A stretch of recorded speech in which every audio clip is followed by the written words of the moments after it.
The cargo ship Star Wanderer shuddered violently as it entered the atmosphere of the unknown planet. Warning lights flashed across the cockpit's control panel, bathing Jack's face in an ominous red glow. Next to him, his unexpected passenger, a crystalline being called Prism, emitted waves of worried blue light from their translucent body. "Brace for impact," Jack shouted, though he wasn't sure if the alien could understand him. The ship's universal translator had been damaged in the same solar flare that had fried their navigation systems and forced them into this emergency landing. The ground rushed up to meet them through the viewport, a landscape of purple-hued vegetation and jagged rock formations growing larger by the second. Jack pulled back on the controls with all his strength, trying to level their descent. The ship's hull screamed in protest as they hit the upper canopy of alien trees, each impact sending shockwaves through the cabin. With a deafening crash, the Star Wanderer plowed into the ground, carving a deep trench through the alien soil before coming to rest at the base of a towering cliff. Steam hissed from ruptured coolant lines, and the acrid smell of burning circuits filled the air. Jack's head throbbed as he regained consciousness. His safety harness had kept him alive, but every muscle in his body ached from the impact. Through blurry vision, he saw Prism still secured in the co-pilot's seat, their crystalline form dimmed to a faint purple glow that Jack had learned indicated distress. "Still alive?" he asked, more to himself than his alien passenger.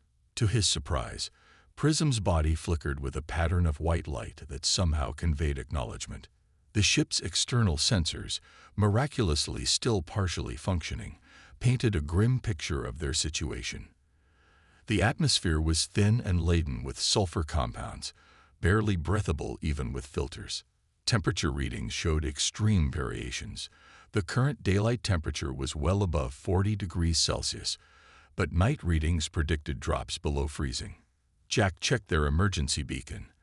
The casing was cracked, and only static emerged when he tried to activate it. He slammed his fist against the console in frustration, causing Prism to retreat slightly, their crystalline form contracting. "Sorry," Jack muttered, forcing himself to stay calm. "Let's check what supplies survived." They managed to salvage 3 weeks' worth of emergency rations, water purifiers, basic medical supplies, and 2 environment suits with damaged but functional filtering systems.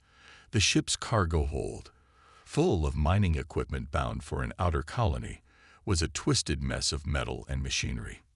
As they took stock of their supplies, the alien sun began to set, casting long shadows through the twisted wreckage of the ship. The temperature started to drop rapidly, and an eerie howl echoed from somewhere in the purple forest surrounding them. Jack looked at Prism, whose body now pulsed with a steady amber light. Despite their completely alien nature, he could sense they shared the same thought. They needed to find better shelter before nightfall. Neither of them knew what lurked in the darkness of this alien world, and neither wanted to find out while trapped in a broken ship. With the emergency pack secured to his back and Prism glowing softly beside him, Jack stepped out onto the alien soil. The purple vegetation crunched under his boots, and the sulfurous air made his eyes water even through the suit's filters. Their only hope for survival lay in working together, despite knowing nothing about each other's species beyond the basics of cargo ship diplomacy. The real test of survival was just beginning. Jack's stomach growled loudly in the cave's silence. Their food supplies were running dangerously low after 5 days on this hostile planet. He checked his ration pack. Only 3 meals remained. Prism noticed his concern, their crystalline form pulsing with questioning yellow light. Through their makeshift communication system of drawings and light patterns, they understood the problem. The bioluminescent fungi sustained Prism, but Jack needed more substantial nutrition. They had to hunt. The purple forest outside their cave held dangers they'd only glimpsed. Strange calls echoed through the alien trees, and movement flickered at the edge of their vision. But most worrying were the reports from Jack's suit sensors. They kept detecting life forms that seemed to vanish the moment he looked their way. Prism led the way, their body dimmed to a faint glow. They had explained through light patterns that their species could detect subtle variations in light reflection, a skill that proved invaluable when Jack spotted a shimmer in the air that wasn't quite natural. "There," he whispered, pointing at what appeared to be empty space between two twisted trees. Prism's form flashed a warning red. They saw it too. The creature revealed itself slowly, its skin shifting from perfect camouflage to its natural form. It was roughly the size of a large earth deer, but that's where any familiarity ended. Its 6 legs ended in retractable claws, and its skin seemed to flow like liquid mercury. Most disturbing was its ability to bend light around itself, making it nearly invisible. Jack raised his makeshift spear, crafted from ship debris, but Prism sent out a rapid pattern of light pulses that made the creature freeze. The alien's crystalline body began to strove in a complex pattern, creating a disorienting display that confused the predator. In that moment of distraction, Jack struck. The spear found its mark, and the creature's camouflage ability failed as it collapsed. They had their first successful hunt. But their victory celebration was cut short. The creature's death cry echoed through the forest, and answering calls came from all directions. What they had thought was one predator turned out to be part of a pack. Prism's body flashed urgent red warnings as shapes began to materialize around them. The pack was using their camouflage abilities to encircle them, appearing and disappearing like ghosts among the trees. Jack backed up against Prism, spear ready. The alien's crystalline form brightened intensely, creating a protective circle of light around them. The predators hesitated, their camouflage abilities disrupted by the bright display. Together, they began their fighting retreat back to the cave. When one creature lunged, Jack's spear would strike while Prism's light show kept the others at bay. Their different abilities complemented each other perfectly, human instinct and alien perception working as one. They reached the cave entrance just as the planet's sun began to set. The predators wouldn't follow them into the tight space, but both Jack and Prism knew they had learned something valuable. On this deadly world, survival meant combining their species' unique strengths. That night, as Jack ate his first fresh meal since the crash, Prism's body glowed with warm colors that somehow conveyed pride and friendship. They had faced death together and emerged stronger. But in the depths of the cave, a strange pulsing light beckoned them toward an even greater discovery. After their encounter with the sphere, everything changed. Jack woke with fragments of alien memories mixing with his own. The feeling of absorbing starlight through crystalline facets, the sensation of communicating through pure light. Nearby, Prism's form shimmered with new patterns that somehow reflected human emotions. The mental bridge between them remained, weaker than in the chamber but persistent. Through it, Prism shared the truth of their diplomatic mission. They were in exile, sent away from the Lumini homeworld for questioning the rigid hierarchy of their crystalline cities. Their crime had been suggesting cooperation with other species, particularly humans. In return, Jack's memories flowed unbidden. The failed rescue mission that had haunted him for years. He had been too cautious, too afraid to take risks, and 3 colonists had died waiting for help that came too late. That's why he'd taken this dangerous cargo route, seeking redemption in the outer reaches of space.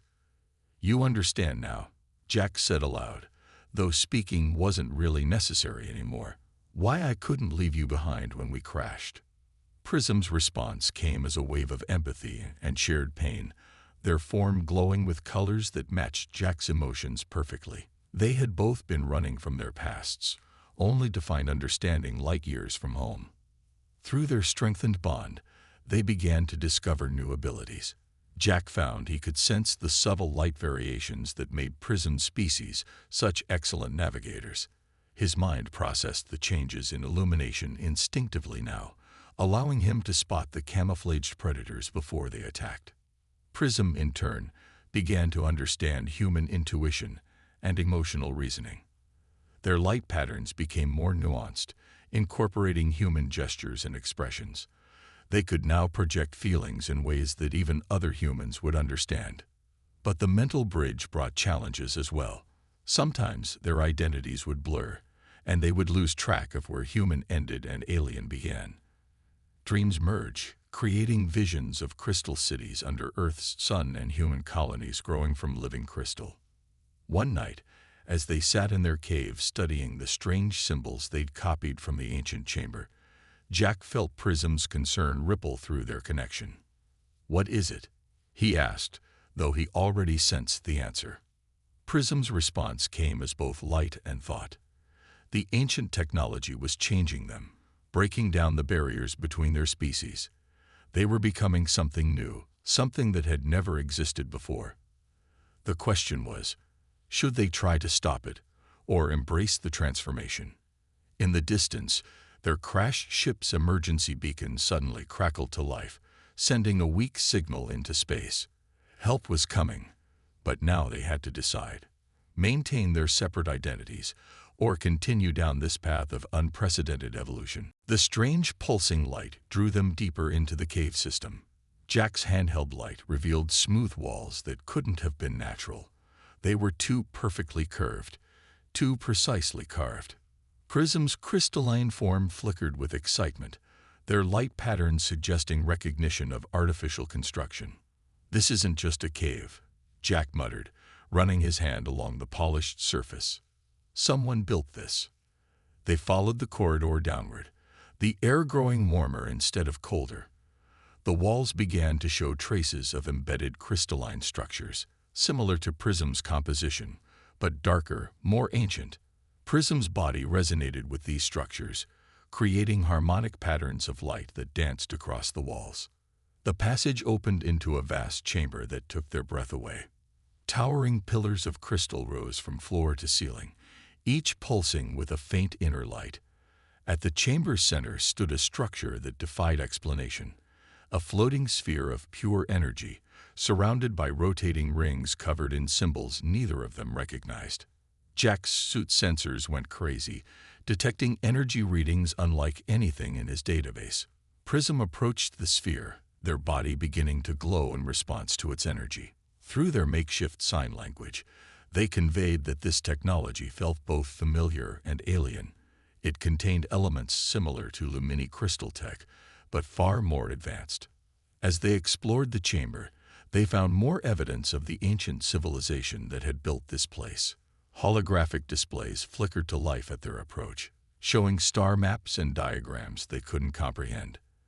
The symbols seemed to shift and change, as if trying to communicate. Suddenly, the sphere in the center pulsed brightly, and both Jack and Prism felt a strange sensation in their minds.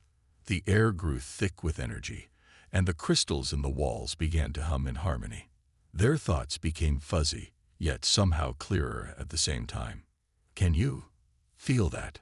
Jack asked, his voice sounding distant to his own ears. Prism's response came not in light patterns but directly into Jack's mind, a mix of emotions and images that he somehow understood perfectly. The ancient technology was creating a bridge between their consciousness. The sphere's energy intensified, and streams of light connected it to both beings. In that moment, Jack saw flashes of crystal cities and star-spanning civilizations through Prism's memories, while Prism experienced the warmth of Earth's sun and the taste of rain. But the connection brought pain as well as wonder. Their minds weren't ready for such intimate contact, and the strain began to show.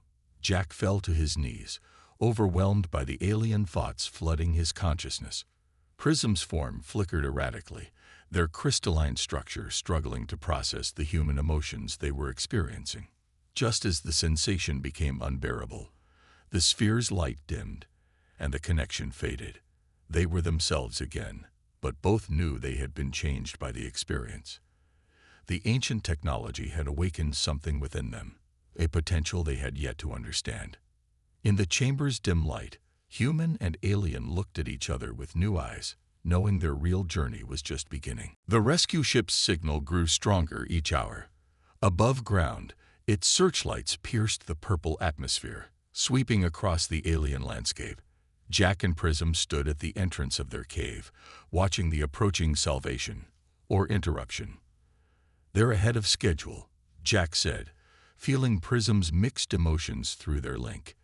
The ancient chamber's energy sphere pulsed behind them, its power growing stronger as if sensing their dilemma.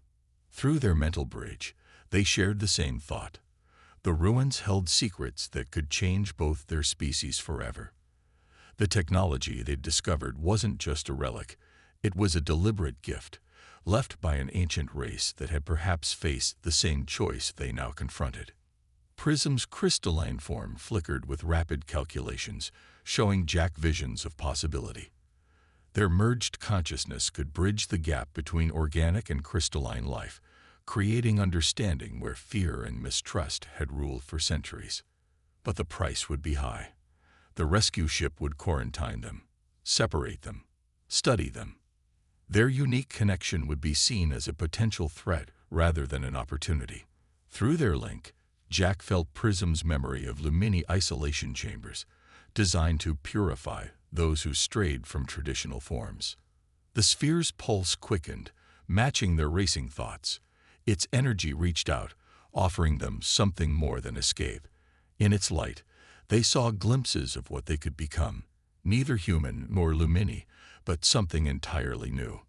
"What we start here could change everything," Jack said, his words carrying waves of possibility through their connection. "Or it could destroy us both." Prism's response came as a burst of determined light, matched by a surge of shared courage through their link. They had survived a deadly crash, fought off alien predators, and discovered wonders beyond imagination. Fear of the unknown couldn't stop them now. Together, they turned away from the rescue lights and walked deeper into the cave.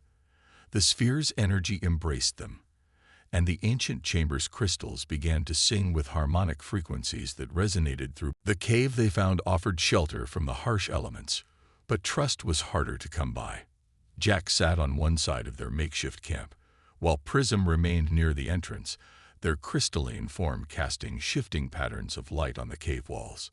The damaged universal translator crackled with static as Jack tried to make it work. "Look," he said, holding up a ration pack. "Food. Eat." He mimicked eating, though he wasn't even sure if Prism needed to eat the way humans did. Prism's body flickered with bands of green and blue light. The translator sputtered to life for a moment. Absorb. Light. Sustenance. Then it died again. Jack watched in fascination as Prism moved closer to a patch of bioluminescent fungi growing on the cave wall. The alien's crystalline form seemed to draw in the light, and their body glowed brighter afterward. "So that's how you eat," Jack muttered, making notes in his survival pad. As night fell outside, the temperature plummeted drastically. Jack shivered, wrapping himself in the thermal blanket from his emergency kit. To his surprise, Prism moved closer, emanating a gentle warmth through their crystalline form. "Thanks," Jack said, gesturing to his heart in what he hoped was a universal sign of gratitude. Prism's response was a complex dance of colored light that the translator partially caught. Survival. Together. Over the next few hours, they developed a crude form of communication.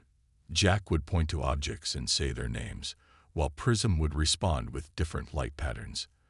They learned that rapid red pulses meant danger, steady blue meant understanding, and golden swirls indicated agreement.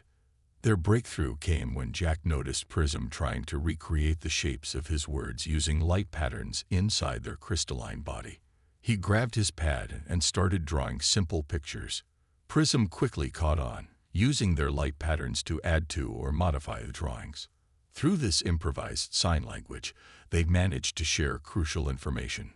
Prism's people were called the Lumini, a species that communicated primarily through light and lived in vast crystal cities. They had been on a diplomatic mission when their ship was caught in the same solar flare that had damaged Jack's vessel. Jack, in turn, explained Earth and human society through simple drawings. He showed their solar system, spaceships, and cities. Prism's light patterns grew more complex and excited with each new piece of information. As they exchanged knowledge, the hostile planet seemed less threatening. The bioluminescent fungi in the cave grew more abundant, providing Prism with sustenance and Jack with better light to see by. Even the haunting howls from outside seemed less menacing when faced together. Their moment of connection was interrupted by a deep rumble from deeper within the cave. Both human and alien froze, their newly formed trust about to face its first real test. Through the darkness, pairs of reflective eyes watched them, and a low growl echoed off the cave walls. Survival would require more than just communication. It would demand absolute trust between two beings from entirely different worlds. A year passed before they emerged from the ancient chamber. When the second rescue team found them, they weren't sure what they were seeing. The beam before them seemed to shift between forms, sometimes appearing human, sometimes crystalline, sometimes both. "We are Jack Prism," they spoke, their voice carrying harmonics that made the rescue team's instruments sparkle with responsive energy. Their form settled into a stable state, a crystalline humanoid figure that pulsed with inner light, expressing emotions through both facial expressions and light patterns. The transformation had been gradual but complete. The ancient technology had merged